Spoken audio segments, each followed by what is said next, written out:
Uhawe ikaze mu kiganiro inyigisho za Bibiliya. Muri iki kiganiro tugenda turaba ibice vy'ivyanditswe muri Bibiliya yera ijambo ry'Imana, tukarimbura insiguro yavyo. Ni ikiganiro gitanga inyigisho z'ivyanditswe vyera mu kiringo c'imyaka 5.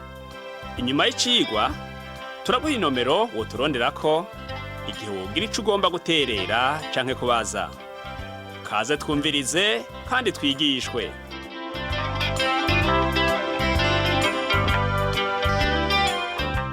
Ndaguhaye kaze nshuti nawe mugenzi mukunzi washimye gutega yombi kino cigwa c'inyigisho za Bibiliya usanzwe utegurirwa n'ishirahamwe Transworld Radio mu Burundi. Uri kumwe kandi na Pastor Samuel Nsabimbona sanzwe ndakigushikiriza. Mu cigwa giheruka twarumvise ingene Mose yibukije Abisirayeli ivy'Imana yabakoreye kugira ngo bavyamize ku muzirikanyi ntibazohave bibagira ivy'urukundo rwayo n'ububasha bwayo.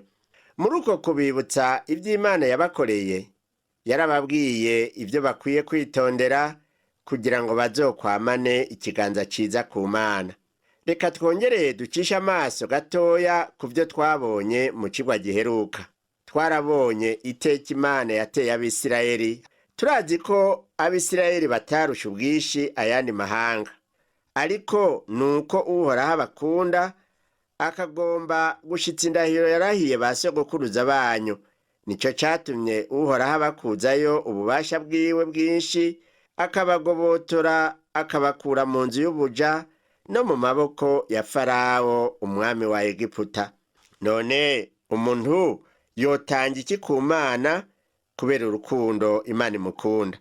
Umuntu ico asabwa ni gito cane, ariko n'ic'inkomezi nukumvira Imana. Umurongo w'icumi n'uwa 11 twabonye havuga ngo, ariko abayanka ikabasubiriza mu nkoko bidatevye, ikabahonya kuvyigirira uwuyanka ntibishirako urwangara, ariko imusubiriza mu nkoko bidatevye. Nuko rero muzokwitondera ivyo vyagezwe n'amabwirizwa n'imanza zishinzwe ndabategetse uwu munsi mubishitse. Imana yasezeraniye abantu bayo yuko abazoyumvira bose bakitondera amategeko yashinze bakayashitsa, ko nayo izobakunda, ibaha umugisha, ibagwize, ihezagire uruvyaro rwo mu nda zabo n'ivyimburwa vyo mu ndimiro zabo, igwize inka zabo n'imikuku yabo. Mose yarongeye arabamenyesha ababwira yuko n'imbere y'umwasi wabo ko Imana izobaneshereza, kandi ngo izogenda yirukana abansi babo buke buke, kugira ngo ibikoko vyo mw'ishamba ntibizohave bigwira bikabatera. Twabandanije kuraba ingene Mose yibukije Abisirayeli ivy'Imana yabakoreye vyose. Dusomye umurongo wa 2 wo mu gihimba c'8, umurongo wa 2 wo mu gihimba c'8 hatubwira ngo, kandi muzokwibuke urugendo rwose rwo mu bugaragwa Uhoraho Imana yanyu yabarongoyemwo iyi myaka uko ari 40, kugira ngo abacishe bugufi, abagerageze, amenye ibiri mu mitima yanyu, yuko muzokwitondera ivyagezwe vyiwe canke ko mutazovyitondera. Imana yagomba ko baguma bibuka kahise kabo. Ibyo bari baraciyemwo byari byo kubigisha no kubacisha bugufi, kandi natwe ubu munsi Imana iragomba ko twibuka kahise. Pawulo yandikira Abifilipi mu ikete ryiwe mu gihimba ca mbere umurongo wa 6 yababwiye ati, kandi ico nizigiye ntakekeranya nuko uwatanguye igikorwa ciza muri twebwe azogiheraheza gushitsa ku munsi wa Yesu Kristo. Aha twomenya yuko Imana yadukoreye ibihambaye, ariyo izonabikora no muri kazoza. Ni Imana idahinduka, kuko yamye ari umwizigirwa. Natwe twomenya ko iyo duciye mu mageragezwa atari kubera ko Imana itadukunda. Iragomba ko turushiriza kwigishwa kuyubaha, kuyihanga amaso no guca bugufi. Mose yabandanije abibutsa ivy'Imana yakoze n'intumbero yatumye ibikora, nk'uko tubisoma muri iki gitabo cyo gusubira mu vyagezwe igihimba c'8 umurongo wa 3 havuga ngo, nuko yabacishije bugufi yemera ko musonza, araheza abagaburira manu mutari muzi na ba sogokuruza banyu batigeze bamenya, kugira ngo abamenyeshe yuko umuntu adatungwa n'ibyo kurya gusa, ariko atungwa n'amajambo yose ava mu kanwa k'Uhoraho. Imana yarabibukije ko n'impuzu zabo zitabashiriyeko canke ibirenge vyabo ngo bivyimbe mu myaka yose 40 bamaze muri ubwo bugaragwa. Dusomye ku murongo wa 5 kugeza ku 9 muri ico gihimba c'8 nyene, turumva amasezerano Imana yahaye Abisirayeli yuko nibaguma arabizigirwa ataco bazokena. Havuga ngo mukwiye kumenya mu mitima yanyu yuko Uhoraho Imana yanyu abahana nk'uko umuntu ahana umwana wiwe. Muzokwitondera ivyageze vy'Uhoraho Imana yanyu, mugendere mu nzira ziwe mumwubahe. Kuko Uhoraho Imana yanyu abajanye mu gihugu ciza, ni igihugu kirimwo imigezi, amariba n'amasoko vyatobotse mu myonga no ku misozi. Ni igihugu kibamwo ingano, sayiri, imizabibu, imisukoni n'imikomamanga. Ni igihugu kibamwo imyelayo n'ubuki. Ni igihugu muzokenukiramwo ivyo kurya, ntimugire ico mugikeneramwo. Ni igihugu kirimwo amabuye y'ubutare n'imisozi mwoshobora kwimbamwo imiringa. Twibuke yuko amasezerano nk'ayo atari ay'Abakristo, niko twavyibukijwe. Ayo masezerano avuga ivyiza, ariko ivyo n'ivyiza vyo mw'isi, kandi ivyo birashira. Imana irashobora guhezagira Abakristo bagatunga bagatunganirwa, kandi hari aho tumaze kubibona. Ariko aho siho hahagaze amasezerano yacu.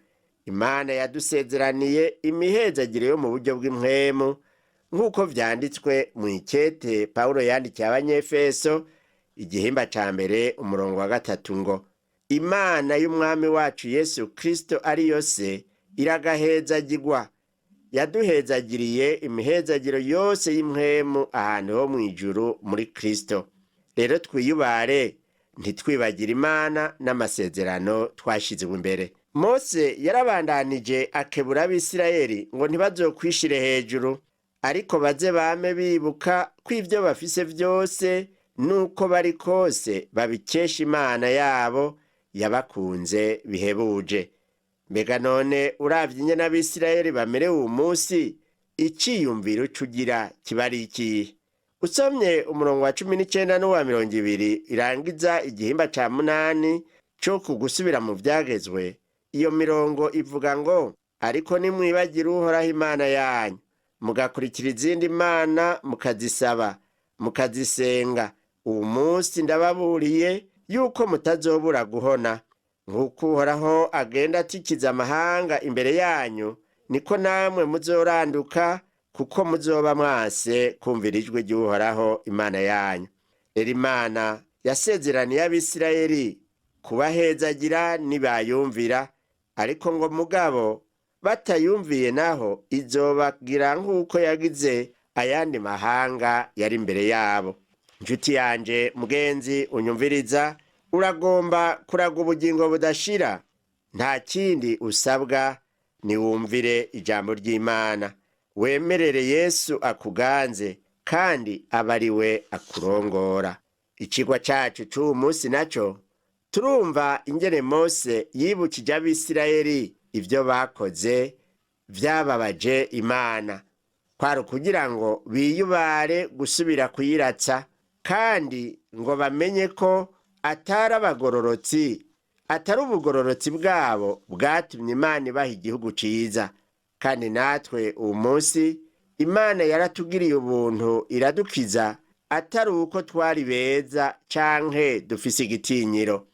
Mu vy'ukuri abo Imana ikiza nuko baba ari babi. Ingorane ziriho rero nuko keshi abantu tutamenya ko turi babi, canke naho ntituvyemere. Uwu munsi twese dukeneye umukiza. Ivyo tuganira vyose uwu munsi bifatiye rero kuri iki gihimba c'9 c'igitabu co gusubira mu vyagezwe. Turasoma duhereye ku murongo wa mbere tugeze ku murongo wa 29. Ku murongo wa mbere n'uwa kabiri, Mose yaberetse ico gihe ko bitari vyoroshe gupfa kwinjira igihugu basezeraniwe ngo bagifate. Iyo 200 ya mbere ivuga ngo, nimwumve yemwe Bisirayeli, muri iki gihe mugiye kujabuka Yorodani mwinjire igihugu c'amahanga abarusha ubwinshi n'inkomezi, kirimwo ibisagara binini bizitijwe inzitiro z'amabuye zishika kw'ijuru, n'abantu banini barebare, nibo Banaki nk'uko mubazi, kandi mwarumvise babavuga ngo ninde yohagarara Abanaki imbere. Hano Imana irababwira yuko bamaze kujabuka bazohura n'amahanga akomeye y'abasi. Ubwa mbere Imana igitangura kubabwira ngo bajabuke binjire ico gihugu, muribuka ko babanje kwanka ngo hinge tubanze turungike abo gutata. Baribagiye yuko naho bobanza gutata ataco boshobora gukora atari Imana ijanye nabo. Hano rero Imana yasanze bikenewe ko batahura yuko naho abasi babo ari benshi atangorane nini bari kugira, kuko Uhoraho yari yemeye kubaja imbere no kubaneshereza abo basi. Ku murongo wa 3 haravuga ngo, nuko rero uhereye ubu mumenye yuko Uhoraho Imana yanyu ari we azojabuka abagiye imbere, ari nk'umuriro utongora, niwe azobahonya abamara amanyama imbere yanyu. Nuko niko muzobona kubirukana no kubatikiza vuba nk'uko Uhoraho yababariye. Imana yonyene igihugu niyo yiyemeje kwikuriraho abari babangamiye Abisirayeli. Imana yagomba ko navyo Abisirayeli babimenya kugira ngo ntibaze bibaze ko ari bo bahizi. Ku murongo wa 4 naho hatubwira ngo, Uhoraho Imana yanyu niyamara kubirukana imbere yanyu, ntimuzokwiyumvire mu mitima yanyu muti, ukugororoka kwacu niko kwatumye Uhoraho atwinjiza iki gihugu ngo tucegukire. Erega ukugabitanya kw'ayo mahanga niko kuzoba gutumye Uhoraho yirukana imbere yanyu. Aha rero Imana iravuga yuko yagomba kwirukana ayo mahanga kubera yuko ayo mahanga ari ay'abantu babi b'abanyabyaha, atari kubera ko yagomba kwinjizayo Abisirayeli bari abagororotsi. Turabe ku murongo wa 5 naho hatubwira ngo, ukugororoka kwanyu canke gutungana kw'imitima yanyu sivyo bizoba bitumye mwinjira igihugu cabo ngo mucegukire, ariko ukugabitanya kw'ayo mahanga niko kuzoba gutumye Uhoraho Imana yanyu abirukana imbere yanyu, kugira ngo ashitse ijambo yarahiye ba sogokuruza banyu Aburahamu, Isaka na Yakobo. Imana mu kwisidukira ngo uje gukura Abisirayeli muri Egiputa yumvise amarira bagize bari mu marushwa menshi. N'uwo munsi uwo wese yemera ko ari mu marushwa kubw'ibyaha vyiwe, maze akaririra Imana, iramwumva kandi ikamukiza itaravye uwo ari we. Niwahindukira mugenzi ugatumbereza umutima wawe kuri Yesu Kristo, urakizwa. Abisirayeli ntibari guhirahira ngo bishime ngo nabagororotsi, haba namba.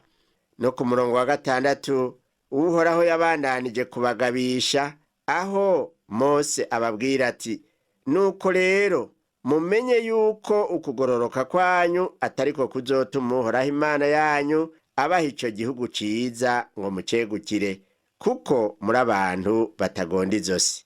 Imana iratuzi kandi nta bugororotsi tubonamwo itaturabiye muri Kristo Yesu umukiza wacu. Muri Yesu Kristo niho turonkera vyose. Iyi mirongo dusomye turumvamwo amajambo ajanye n'ivy'ubutumwa bw'ubuntu bw'Imana.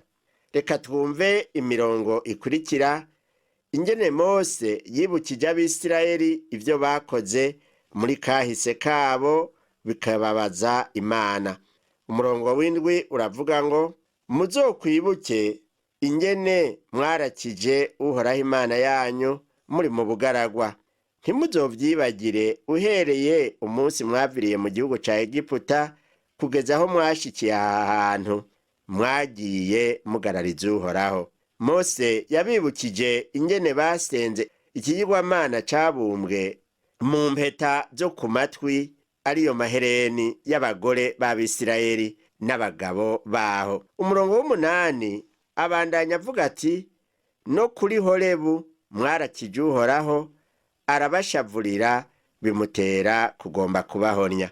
None hoba hakurikiye iki? Umurongo wa 12 Mose abandanya kubabwira ati, maze Uhoraho arambarira ati, va hasi uve hano umanuke vuba, kuko ba bantu bawe wakuye muri Egiputa bamaze kononekara. Inzira nabageze bayitaye atanakanya, bironkeye igishushanyo mu vyuma bishongeshejwe. Muri uwo mwanya nyene bakora igishushanyo, Mose yari yaduze ku musozi kubazanira ivyagezwe vy'Imana. Kandi muri ivyo vyagezwe harimwo bibiri bibuza gukora ibishushanyo no kuvyikubita imbere. Abo bantu baramaramaje Mose. None Mose yari kwishura iki Imana imubwiye ko abo bantu batagondwa izosi? Imana yarongeye kubivuga ku murongo wa 13 nk'uko tubisoma ngo, Uhoraho arongera arambarira ati, ndababonye ico barimwo, n'abantu batagonda izosi. Imana yari ibazi kuva na kera ko bari abantu batagonda izosi. Natwe twese uwo munsi Imana iratuzi. Hari naho ico yoba itubonamwo ari ukutagonda izosi. Nshuti yanje mugenzi, sinzi uko wewe wibaza ko Imana ikubona. Tubandanye dusome ku murongo wa 14, turabona ko abo b'Isirayeli bari bababaje Imana cyane. Haravuga ngo, none pfa kundeka gusa, nzimanganye izina ryabo munsi y'ijuru, nawe ndaguhindure ihanga rizobarusha inkomezi n'ubwishi. Aho hantu Mose yarahageragerejwe, ariko yaranesheje atsinda ishavu, asabira Abisirayeli imbabazi nk'uko vyanditswe mu gitabo cyo Kuvayo igihimba ca 33 kuva ku murongo wa 12 kugeza ku wa 17. Mose amaze kumanuka wa musozi, niho yashitse aho bari akabona ivyo bakoze. Reka dusome umurongo wa 16 wo muri iki gihimba c'icenda cyo mu gitabo cyo gusubira mu vyagezwe. Hatubwira ngo, ngize ngo ndaraba, mbona mwamaze gucumura k'Uhoraho Imana yanyu, mwicuriye igishushanyo c'ishuri mu vyuma bishongeshejwe. Inzira Uhoraho yabageze mwari mwayitaye atanakanya gaheze. Abisirayeli bari bamaze guhemukira Imana bimwe bikomeye, ariko bakaguma bavuga ko bazokwama bayumvira muri vyose. Ese yaba abantu bama bamenya yuko Imana ibabona aho bari hose, ikamenya n'ibiri mu mitima yabo. Bimeze uko baca birinda kubiryarya, bakaba imvuga kuri. Abana b'Imana bose dukwiye kwamana mu mitima yacu isengesho nk'irya Dawidi, nk'uko turisoma muri Zaburi y'139 umurongo wa 23 n'uwa 24 ngo, Mana, nsuzuma umenye umutima wanje, nuncace umenye ivyiyumviro vyanje, urabe yuko hariho inzira y'ikibi yoba iri muri jewe, undongore mu nzira y'ibihe bidashira. Iyo ni nayo mpanuro y'intumwa Pawulo kubizera bose. Mw'icete yandikiye Abikorinto rya 2 igihimba ca 13 umurongo wa 5 yababwiye ati, bari mwebwe mwisuzuma, mumenye yuko muhagaze mu kwizera. Bari mwebwe mwiraba, mbega ntimwiyizi? Ntimuzi yuko Yesu Kristo ari muri mwebwe? Kiretse kumbure murabahinyuwe. Harabizera vy'ukuri, n'abandi bigira bizera ariko ku karimi gusa. Birakenewe ko umwe wese muri twebwe yisuzuma ngo arabe yuko ubucuti bwiwe n'Imana bumeze neza. Ico gihe Mose yasanze Abisirayeli bakoze ibisesema imbere y'Imana, yaraguye mu gahundwe kandi aca aranavyerekana.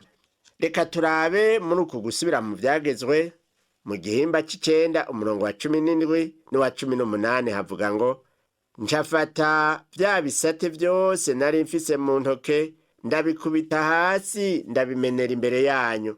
Nikubita hasi imbere y'Uhoraho nk'ubwa mbere, mara iminsi 40 n'amajoro 40 ataco ntamira, ata n'amazi nywa, ndabitewe n'ico caha gikomeye mwakoze co gukora ico Uhoraho abona ko ari kibi mukamuratsa. Mose we kubera yari azi inzira z'Imana yaratahuye ukuntu icaha ari gisesema imbere yayo. Yari azi n'ukuntu Imana ihana icaha. Hari abakristo uyu munsi bakina n'ivyaha bakibwira yuko Imana yobirenza ku ruho rw'amazi. Nshuti yanje mukundwa, numenye yuko Imana itirengagiza icaha, iragihana kandi bikomeye. Mose kandi yari azi ivyerekeye imbabazi zayo. Mbega wewe uratahura ubuntu Imana yakugiriye kubw'imbabazi zayo? Niwumvirize ingene yagiriye ubuntu Abisirayeli ico gihe.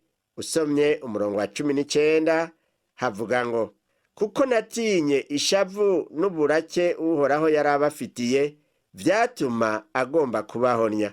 Ariko Uhoraho aranyumvira no muri ico gihe naco. Imana yumviye Mose kubw'imbabazi zayo. Ni kwari kubera ubutoni bwa Mose? Oya namba. Pawulo ni wavuga mu icete gihandikiye Abaroma igihimba c'icenda umurongo wa 15 ati, kuko yabwiye Mose iti, nzogirira ikigongwe uwo nzokigirira, ngirira imbabazi uwo nzozigirira. Imana yanka icaha urunuka, ariko yuzuye imbabazi. Muri ivyo vyose Imana ntiyivuguruzwa kandi ntivuguruzwa. Turabe ivyakurikiye ku murongo wa 20 n'uwa 21 havuga ngo, kandi Uhoraho arakira Aroni cane bituma agomba kumwica. Ariko nawe nuko nca ndamusabira muri ico gihe nyene. Ndaheza nakira bwa buyobe bwanyu, yashuri mwacuze, ndayiturira, ndayisekura, ndayinoza kugeza icitse ifu. Memera ifu yayo mu kagezi kamanuka kava kuri wa musozi. Ivyabaye womengo biratwenza, ariko nyabuna birateye agahinda. Iki bakoze cari ikintu caratsa cane Imana itari gushobora kwihanganira. Mu mirongo ikurikira, nukuvuga wa 22 kugeza kwa 24, Mose yaribukije n'ibindi bihe barakije Uhoraho. Haravuga ngo, kandi nitabera n'imasa n'ikiburoti atava, mwaraharakirije Uhoraho, kandi na ca gihe Uhoraho yabarungika ngo muve i Kadeshi Baruneya muduge mwinjire igihugu abahaye, naho nyene mwagararije ico Uhoraho Imana yanyu yabageze, ntimwamwizera canke ngo mwumvire ijwi ryiwe. Mbere mwagiye mugarariza Uhoraho uhereye ku munsi natanguriyeko kubamenya. Iyo ni incamake gusa. Nayo mu vy'ukuri nta na rimwe abo bantu babaye abizigirwa imbere y'Imana. Kandi rero abo bantu turakunda kubavuga ko twibuka ivyaha bakoze, ariko kandi ntitwibuke ubugarariji bukunda kwizingira kubizera uwo munsi.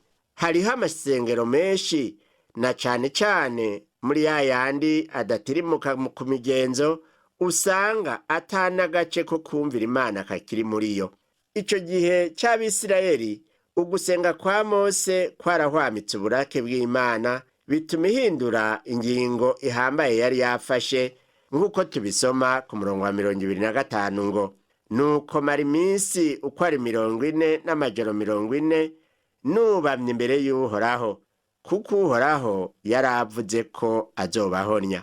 Aho ni ca gihe Abisirayeli bari bicuriye igishushanyo bakacikubita imbere bakagisenga. Niho rero tubona ku murongo wa 26 kugeza kwa 29 ngo, nsaba Uhoraho nti, Mwami Uhoraho, nturandura abantu bawe ari bo cibare cawe, abo warokoje ububasha bwawe ukabakuza muri Egiputa ukuboko kw'inkomezi kandi kuramvuye.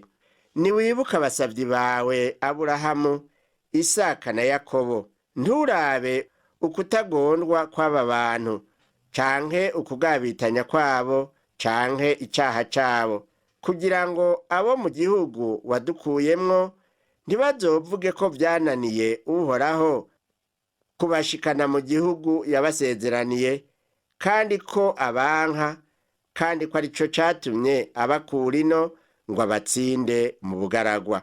Yamara abo n'abantu bawe nibo cibare cawe, abo wakujeyo ububasha bwawe buhambaye n'ukuboko kwawe kubanguye. Mose yarazi gusenga. Ese ico mpa uwo munsi natwe tukagira ubwenge bwo gusenga nk'uko. Mose yaribukije Imana yuko abantu bohava bayitwenga bagira ngo yarananiwe gushikana Abisirayeli mu gihugu c'isezerano. Ico rushiriza kutwereka ko Mose yarazi gusenga neza nuko tubona Imana yamwumviye, maze hakageraho Abisirayeli bajabuka bakaja muri ca gihugu nk'uko bari baragisezeraniwe. Nshuti yanje mugenzi wariko urakurikira kino cigwa c'inyigisho za Bibiliya, wibuke ko Mose yari umurongozi agwiza gusaba Imana. Ugusenga niko kukwegereza Imana, ukagiriranira ubucuti bwiza nayo. Imana ikube hafi kandi igushoboze. Wewe urongoye abandi, niwabona bariko baragarariza, ntukoreshe ishavu ngo bavume canke ukore nabi, ariko bashikiriza Imana ubasengere. Reka dusenge. Mana Data wa twese uri mu ijuru, gukengurukira yuko watoranije umurongozi mwiza w'Abisirayeli nka Mose, umurongozi yemera kwihebera abarongoye. Ndakwinginze rero, uwo murongozi yariko arumviriza zino nyigisho, nawe umuhe uwo mutima wo kumenya gusengera abarongoye na cane cane abamugora.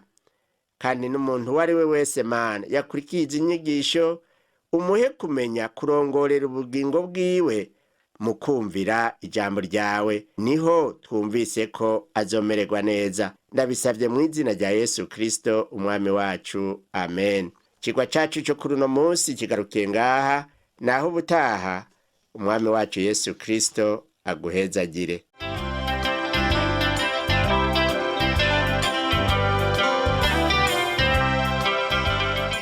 Wakoze kumviriza icigwa c'ijambo ry'Imana c'uyu munsi.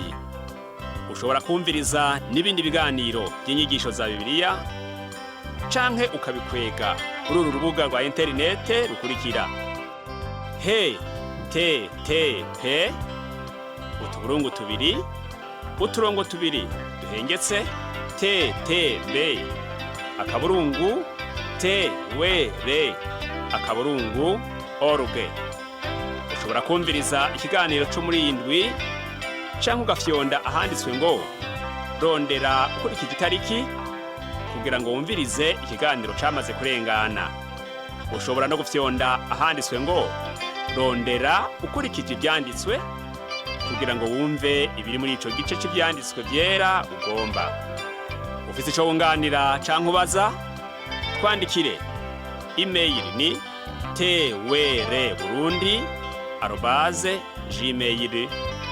twr@gmail.com. Ushobora kandi kudusanga kuri Facebook yitwa TWR Burundi. Ushobora no kutwakura kuri telefone yo mu biro.